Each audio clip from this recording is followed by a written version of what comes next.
Fala, nação rubro-negra. Bom, vamos acompanhar nesse momento toda a repercussão da mídia brasileira logo após a convocação do Carlos Ancelotti pela seleção brasileira. Teve muita novidade, teve muita surpresa, né? E uma delas foi a não convocação do Neymar. O Ancelotti não cedeu à imprensa, o homem foi firme, né? E não trouxe o Neymar nessa lista, e também trouxe muita surpresa, e uma delas foi trazer o Léo Pereira, trouxe o Alessandro e trouxe o Danilo do Flamengo. Vamos acompanhar até o final, tá um vídeo muito bacana, tem muitas brigas aqui, muitas discussões, troca de ideias, né? Tá um vídeo top aqui que eu separei para vocês, tá? Vou deixar aqui o crédito mágico aqui embaixo na descrição, ao Sport TV. Se você não é inscrito, se inscreva, tá bom? E deixa o seu like também. Agora, sem delongas, vamos ao vídeo. Muito provavelmente nenhuma delas terá 8 novidades na sua lista. Essas 8 novidades na lista, elas são, na minha visão, consequência de todo o trajeto acidentado da seleção brasileira entre a Copa de 2022 para a Copa de 2026. É inédito, inclusive, na história de seleção brasileira, você ter a penúltima convocação para uma Copa do Mundo, onde aparecem 8 novos nomes, sendo que alguns nomes começaram a surgir de uma hora para outra. Terminado o ano passado, eu não acredito que alguém pensasse, pô, o Ryan vai estar numa lista de Gabriel Sara. Eu acho que no ano passado até o Ryan poderia ser um nome cogitado, mas a gente tem 2 aqui no nosso telão, por exemplo, que são de meses pra cá. Gabriel Sara e o Igor Thiago. A gente tem lesões importantes. Sim. E a gente vai falar sobre isso durante o programa. São lesões que deixam afastados jogadores que estão na Copa do Mundo, que só realmente se não... O que estaria, né, que é o Rodrigo. E o que o Rodrigo que tá fora, mas estou falando de Bruno Guimarães, 3 titulares, né? O Estevão, são 3 jogadores titulares, e o quarto, que seria o Rodrigo, que realmente está fora. Então estamos falando de 3 jogadores titulares que vão à Copa do Mundo. Isso só se não se recuperarem clinicamente, fisicamente. Mas eu fiquei surpreendido, e não sei se a gente já pode falar sobre nomes e sobre essas novidades, porque eu acho que a maioria delas, por mais que estejam nessa, acho que não vão. Vamos colocar então os nomes? Os Só nomes pra gente, já que a gente destacou aqui, né, Bené, no nosso telaço, o Ryan, o Igor Thiago, Gabriel Sara, né, 4 dessas novidades, e o Ibanez. Agora sim, os nomes, todos os nomes convocados pelo Carlos Ancelotti, os 3 goleiros, né, sem muita surpresa, né, Alisson, Bento e Ederson. A gente pode colocar o Hugo Souza nessa briga, né, mas... Eu imaginava que o Hugo estaria relacionado. Acho que essa posição está muito definida ali, dessas 3 vagas para 4 candidatos, né? O fiador dessas convocações de goleiro é o Tafarel.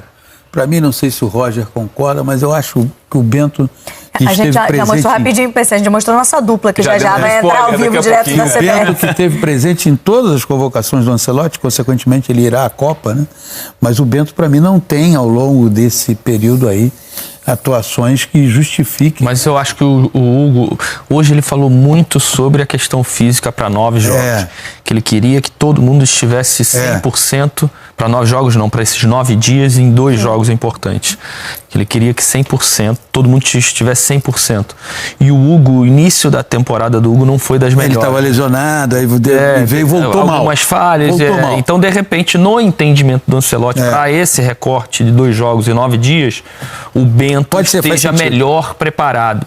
Até porque lá não parou. Sim. E ele continua em atividade. O Bento que quase mudou de time, né? Ele chegou tá muito perto de ir pro futebol italiano, mas acabou continuando lá na Liga Saudita. Inclusive a Liga Saudita, que tem alguns representantes nessa convocação. Muitos, inclusive. Temos os defensores, 9 defensores, e aí o Ancelotti deixou bem claro que na cabeça dele são 5 zagueiros. Então o Danilo e o Wesley são jogadores que ele convoca para usar como lateral direito, pelo menos é o que ele falou, ele listou. O Wesley que está jogando zagueiros no lado esquerdo, na Roma, e Danilo que, na verdade, originalmente é um zagueiro. E o Danilo que mal joga também no Flamengo. Hoje ele se for usado como nunca foi no Flamengo, seria a 3ª opção. Exato. E hoje no Flamengo, entre os zagueiros, ele é a 4ª opção, né? Certamente os laterais direitos brasileiros em atividade no mundo ficaram um tanto ou quanto decepcionados, né? Porque... Por culpa deles também. Não, claro. Jogando nada exatamente. Teria alguém o Anderson machucado. Seria outro jogador que disputaria a Copa do Mundo.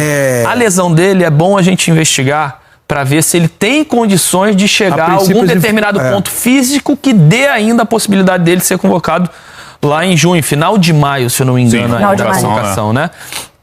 porque ele é um nome que eu acho que se recuperar e der essa possibilidade de estar 100% a partir do dia 13, a estreia do Brasil, se ele, na Copa, sim, 13 de junho. Se ele consegue chegar a essa porcentagem no dia 13, eu acho que ele ainda pode ser convocado. E é um cara que perdeu muitas... Ele chegou a ser convocado algumas vezes, mas ficou de fora por conta de lesão. Sim.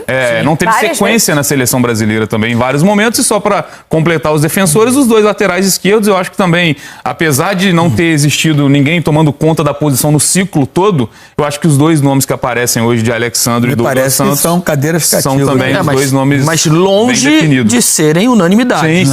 Longe de serem o sonho... Com pouca concorrência, né? Sim, longe de serem o sonho de uma nação brasileira que já viu, na verdade, grandes laterais, né? Isso. Mas que não são ruins. Claro. Pelo contrário. Só que o Alexandro, na minha opinião, passou a melhor fase dele, né? Já esteve muito melhor, ainda é muito seguro, é um cara confiável. O próprio Douglas é um cara seguro e confiável, mas perto do que a gente já teve de laterais para as Copas, comparativamente, mas é o que a gente tem. É o que a gente uma tem. volta atrás. Vamos continuar, então, mostrar os nossos convidados, virar a nossa página aqui do Telas, para os demais convocados, passando pelos meias, e aí também com algumas ausências importantes, a do Bruno Guimarães, talvez a maior delas.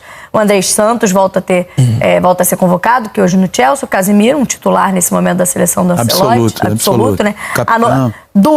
Três novidades aí, né? O Danilo, do Botafogo, que já citou bem o PC. O Fabinho. Fabinho não é novidade, foi convidado. Já outras vezes, mas assim, né? Digo, dentro das surpresas e talvez das cornetas que a gente vai ter aqui, Gabriel Sara e Fabinho aparecem também nesse ainda te falo mais, o Fabinho, com essa convocação, pra mim, carimba Copa do Mundo. Porque na frente do Andrés, para ser o reserva do Casemiro, né? Porque na leitura do Ancelotti, é a função que entrega ao Casemiro. Agora, o Fabinho. Andrés, Danilo, Sara, Bruno Guimarães, esses são outra leitura de outra função dentro do meio-campo. E quem não foi convocado, e eu acho que está nesse pacote de brigar com o Andrés, Sara e Danilo, é o Paquetá. Sim, verdade. Agora, assim como o Roger observou sobre laterais, vamos combinar que a gente olha e essa estrutura Ele pode levar o Paquetá tirando um atacante ou o outro meia, porque são 9 atacantes, é atacante pra caramba. Eu acho que ele vai manter esse pouca gente no meio campo. Eu também acho pouca gente no meio de campo, mas eu acho que eu entendo que ele vai manter. Eu acho que aqui tem uma dança de cadeiras. Lembra aquela dança de cadeira no colégio? Tem 2 cadeiras e 3. Danilo, Sara e Paquetá, digamos. E só tem 2 cadeiras, porque... Não, tira uma cadeira que o Bruno Guimarães está aí do também. Bruno, é verdade. Eu concordo com o Roger. A dança das cadeiras te sobra mais um. Concordo com o Roger que aquele que está a menos passos de garantir uma vaga para a Copa como reserva do Casemiro é o Fabinho. O Fabinho, característica, experiência, tudo isso. Aí você tem o Andrés Santos, o Sara e o Danilo. Mas como você tem... O Bruno Guimarães, até porque o meio-campo titular da seleção brasileira é Casemiro e Bruno Guimarães. Sim. Aí você vai ter uma disputa que esses 3... O Gabriel Sara, inclusive, viu o jogo semana passada do Galatasaray com o Liverpool. E ele, mais uma vez, jogou muito bem. Ele tem jogado muito bem.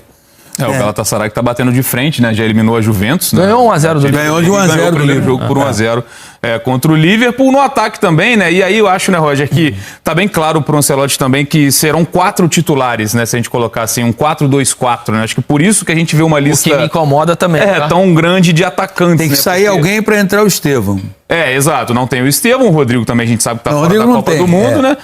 Novidades aí, o Igor Thiago recebendo a primeira oportunidade, o Endrick não é uma novidade na seleção, mas é na era Carlo Ancelotti, é a primeira vez que ele é chamado, e o Ryan também, mas né? Ele faz um movimento que o Ancelotti tinha pedido para ele. Sim, de jogar, né? Porque mais foi jogador do Ancelotti. Foi a decisão mais acertada de ter ido pro Lyon. E ele responde, né? Porque ele também pode fazer o movimento e não responder. Então ele responde com gols, sendo um jogador importante na França. E o Ancelotti, pelo menos, cumpre a palavra. Olha, se você sair e fizer um movimento que você consiga ser titular, entregar gols, entregar números, e eu entender que fisicamente você está bem, eu te levo. A resposta Agora, vem cá, com a tua experiência de ex-jogador, são 2 amistosos muito interessantes para a seleção brasileira. Eu acho que esse é o nível de amistoso que a seleção brasileira tem que ter. França e Croácia, tá certo?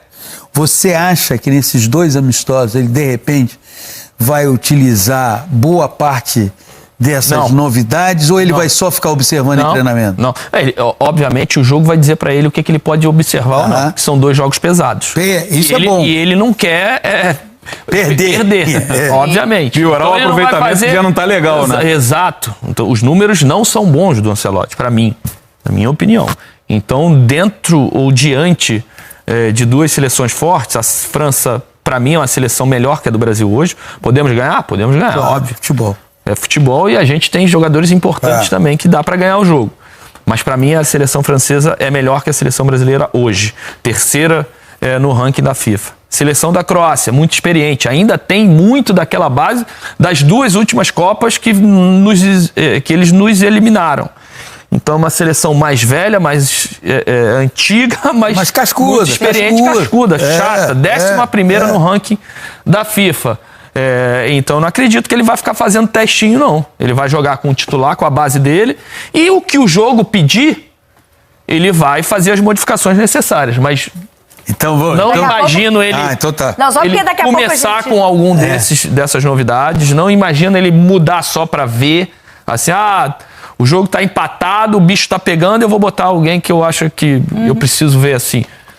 Não, pode botar, obviamente. O Igor Thiago, o jogo tá empatado, tá duro, tá amarrado, eu preciso de um cara lá dentro que consiga tomar umas porradas e me segurar 2 ali. O Igor Thiago pode ser uma alternativa importante, mas eu acho que a avaliação dele vai ser muito mais nos treinamentos. E ele fala isso na entrevista coletiva. Ele fala isso na entrevista coletiva, que ele precisa entender do caráter do atleta, se ele se encaixa no ambiente da seleção brasileira. Porque o que esses que ele convocou estão jogando de futebol já é o suficiente para ele entender o que eles entregam tecnicamente. Daqui a pouco a gente vai fazer esse exercício também de talvez o time titular desse jogo contra a França, qual vai ser essa equipe do Ancelotti. Vamos liberar a corneta também, para o que vocês acharam de algumas peças? Vamos liberar a corneta. Já está sendo usado um pouquinho. Já estamos esquentando as cornetas. Mas vamos lá para a CBF, que os nossos amigos que acompanharam, né, ao vivo a convocação do Ancelotti há alguns minutos, e acompanhou ao vivo aqui na programação do Sport TV. Nosso Fábio Jupa está com o Bruno Cassus, que acompanha tudo também dessa seleção. Bruno Cassus, que é o dono da melhor planilha de seleção brasileira. Eu tive acesso hoje, tem todas as convocações de todos os jogadores, jogo por jogo. É por isso que você pergunta a ele aí, ó. A primeira do ele, que ele vai lá rapidamente, ó. O Ancelotti é a primeira. É isso, o repórter bom é sempre bem informado, né, amigos? Tudo bem? Boa tarde pra vocês. Conta aí, Jupa, traga um pouquinho também do que vocês acompanharam desses bastidores e principalmente desse dia de convocação aí na sede da CBF. Boa tarde.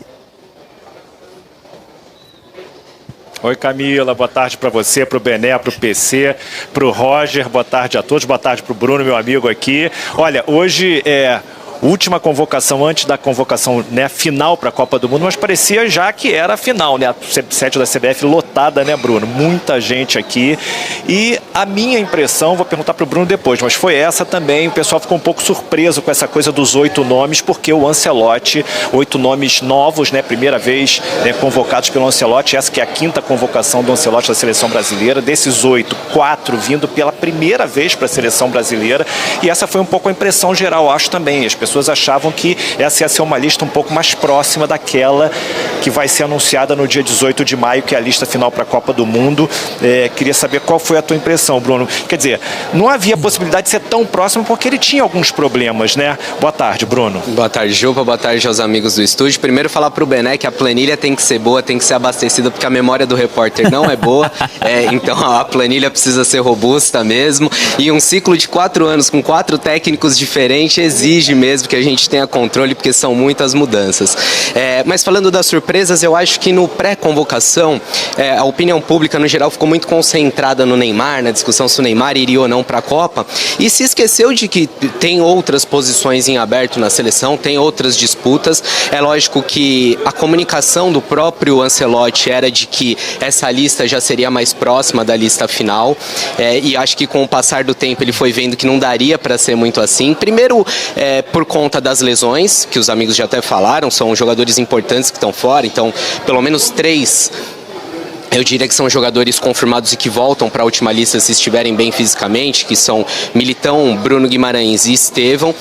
Mas também tem outras dúvidas de questões técnicas, questões táticas. Há sim surpresas. A ausência do Paquetá acho que não estava muito no nosso radar. A volta do Ibáñez para a seleção também pega um pouquinho de surpresa. Então sim, uma lista que acho que no geral chamou a atenção de quem estava aqui e de quem acompanhou de casa também. O Ancelotti disse, o Roger falou isso, né? Ele disse que ele conhece todos os jogadores muito bem tecnicamente, que ele não precisa fazer mais observações. Esses jogadores novos que ele está chamando, ele quer ver exatamente como eles se comportam no ambiente da seleção brasileira. Caráter, comportamento, atitude ali até perante dois adversários fortes, né? Talvez sejam os dois adversários mais fortes que o Ancelotti vai enfrentar, né? Duas seleções europeias, a França é a terceira colocada no ranking da FIFA, a Croácia é a 11ª, são duas seleções de muita tradição. Mas ele deixou claro também que tem vaga aberta em todos os setores, né? Ele disse isso na coletiva, principalmente no ataque. Talvez por isso ele tenha chamado 9 jogadores, ele chamou 9 jogadores para a defesa também. Vamos começar ali pelo sistema defensivo. O que você achou? Os 3 goleiros, existe essa dúvida aí, né? Parece que Ederson e Alisson são nomes meio que certos, né? Talvez o Bento esteja disputando aí com o Hugo Souza. O que você acha dessa definição desses 3 goleiros? O Bento é um dos raros nomes presentes em todas as convocações do Ancelotti. E havia uma dúvida, essa é uma dúvida menor, porque a gente está falando do segundo, do terceiro goleiro da seleção, mas havia essa dúvida no gol, porque em todos os momentos o Ancelotti tinha pelo menos uma baixa, ou o Ederson estava machucado, ou o Alisson não tinha condições de jogo, e para essa convocação ele veio com todo mundo à disposição e mostrou que o Hugo Souza não está ali na primeira prateleira, ainda continua na disputa, mas aquilo que se discutiu de quem sabe ter um terceiro goleiro específico para cobranças de pênalti, nessa convocação a gente já não vê e ao que parece esses são os favoritos mesmo para irem à Copa do Mundo. Bento, Alisson e Ederson. Em relação ali aos zagueiros, né? Porque quando ele chama defensores, ele está ali falando de zagueiros e laterais. Teve convocação que ele já chamou 3 laterais esquerdos. Dessa vez ele chama 2 laterais esquerdos e 1 lateral direito. Chamou o Danilo, como o Roger e o PC já falavam também ali no estúdio, é um jogador que pode ser utilizado ali, apesar de não estar sendo utilizado. No Flamengo ele tem jogado de zagueiro. O que está para depreender dessa situação ali dos 9 defensores chamados, Bruno? Como você falou, na última convocação, por exemplo, a gente teve 3 laterais esquerdos, isso aconteceu em outros momentos. Para essa convocação ele não tem o Caio Henrique, jogador do Mônaco, que está machucado, mas ele poderia trazer, por exemplo, o Luciano Juba, que foi um nome que esteve na última convocação, estava na pré-lista. Wanderson também está fora. Wanderson também machucado, só que o Wanderson uma situação um pouco mais grave, porque o Wanderson precisa operar, fazer uma cirurgia na coxa, e o prazo habitual de recuperação é de 3 meses. Se isso acontecer, ele não tem condições de disputar a Copa do Mundo. É uma situação diferente da do Caio, que já deve retornar em abril. Mas falando um pouco dos zagueiros, a gente tem a dupla titular muito bem consolidada, o Gabriel Magalhães e o Marquinhos. E aí nas reservas, aí sim, dúvidas, né? O Militão também é um nome consolidado, que pode ocupar a lateral direita. O nome do Léo Pereira a gente já vinha ouvindo como uma possibilidade por jogar com o pé esquerdo, porque o Beraldo não vem atuando tanto no Paris Saint-Germain, mas o Ibáñez sim, esse é um nome que pelo menos no nosso radar não estava chamando tanta atenção, não era um jogador que vinha sendo cotado para ser chamado e aparece nessa convocação.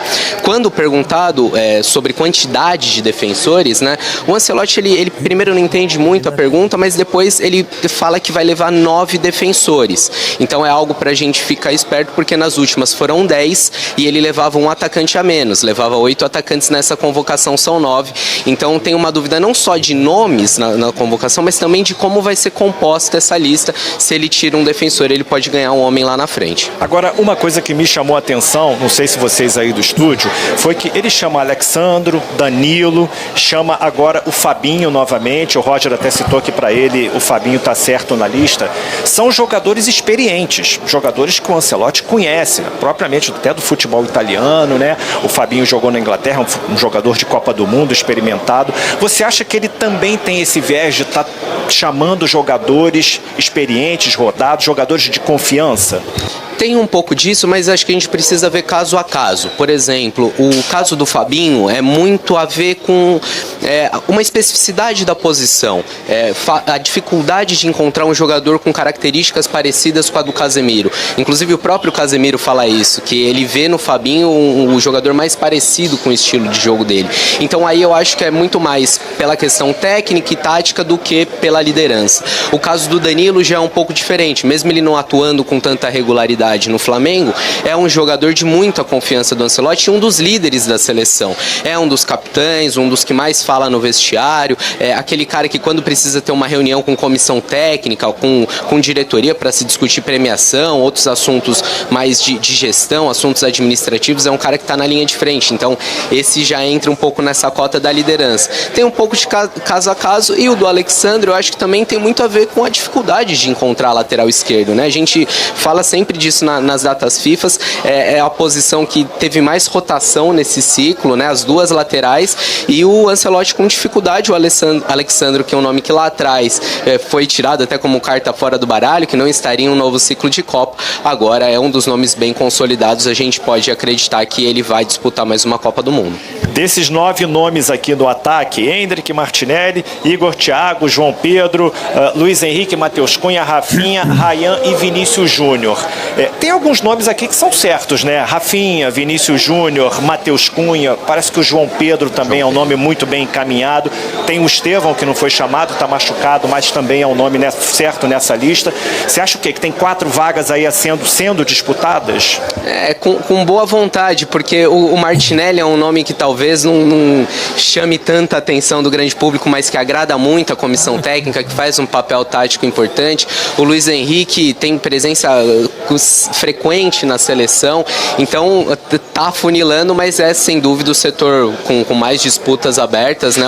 O Ancelotti quer um 9-9, um 9 de área, para aquele jogo difícil de furar uma retranca, que você precise cruzar a bola na área. Já tentou o Igor Jesus, agora traz o Igor Thiago, o próprio Richarlison, que não está nessa lista, mas vem conseguindo retomar um bom nível no Tottenham, fez gol contra o Liverpool ontem, é um nome que eu não tiraria dessa disputa. Enfim, pra gente ficar de olho, porque o Ancelotti quer um 9 e ainda não está definido quem vai ser esse homem. Legal. Bom, o Ancelotti, Camila e Bené, ele disse que o principal critério para essa convocação de hoje foi estar 100% fisicamente, e essa seria a justificativa para ele não ter chamado o Neymar.